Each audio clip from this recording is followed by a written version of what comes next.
Teman-teman, assalamualaikum warahmatullahi wabarakatuh. Selamat pagi semua. Nah, saya mau cerita ke kalian. Pagi-pagi sekali saya buka pintu mau pergi kerja. Di depan rumah saya itu ada seorang ibu-ibu separuh baya duduk minta tolong sama saya untuk mencarikan kerja untuk beliau, teman-teman.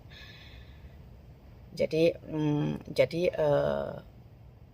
terus saja saya telepon kakak itu, orang Malaysia sini, minta tolong carikan kerja untuk ibu itu, cleaning, kerja cleaner, bersih-bersih rumah, entah bersih-bersih kondominium gitu kan, bersih-bersih apalah pokoknya, ya, bersih-bersihkan taman, potong rumput, apa-apalah, yang penting ada kerjaan untuk ibu itu. Ada, teman-teman. Itulah poinnya, orang Malaysia itu suka menolong orang, teman-teman. Orang Malaysia suka menolong orang, apalagi orang-orang kita. Karena gampangnya gini, teman-teman. Senangnya itu gini, orang Malaysia itu suka menolong orang Indonesia itu karena satu, kita sama-sama bahasa. Satu bahasa.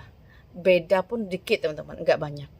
Jadi orang Malaysia paham bahasa kita, kita pun paham bahasa Malaysia. Nah, gitu. Apalagi orang-orang yang udah bergaul, udah lama di Malaysia, udah paham kali. Kecuali orang Indonesia yang betul-betul dari kampung, tok-tok gitu, baru mereka agak kesulitan untuk berkomunikasi, ya, teman-teman. Jadi pada intinya itu, apabila ada orang Indonesia yang betul-betul mau bekerja, orang Malaysia itu sedia membuka tangan lebar-lebar, membuka pintu lebar-lebar untuk menolong orang yang kesusahan tadi. Ya, ibu itu saya tanya paspornya, dia bilang ada paspor ibu, ada. Dia bilang kayak gitu. Ditunjukin sama saya paspornya. Ya, ibu itu ada paspor, ada dokumen. Ya, jadi jangan risau.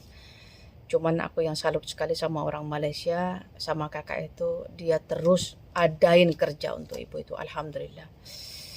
Alhamdulillah. Jadi itulah, kita baik sama orang, orang akan baik sama kita. Orang itu baik sama kita, kita lebih doublekan, triplekan, berkali-kali lebih baik kepada mereka. Ya, teman-teman, ya. Kita merantau ini, yang pentingnya jangan buat hal. Yang pentingnya jangan buat masalah kepada orang Malaysia. Enggak siapapun, enggak orang Malaysia, enggak orang dari manapun, apabila di negara mereka kita membuat masalah, mereka akan mengambil tindakan. Sama orang Malaysia apabila ke negara kita juga begitu, teman-teman. Apabila kita buat masalah, mereka buat masalah di negara kita akan buat hal benda sama kepada mereka juga. Sama halnya dengan kita ke negara Malaysia, kita buat hal di negara Malaysia, mereka akan membuat tindakan untuk kita. Ya, jadi kalian hati-hati di negara orang itu, berjaga-jaga. Pokoknya jaga dirilah, karena kita bukan hanya membawa nama baik diri kita sendiri, kita membawa nama baik negara juga, teman-teman, terutamanya. Ya, karena satu orang buat hal, semuanya satu negara akan kena. Ya, itu efeknya. Ya.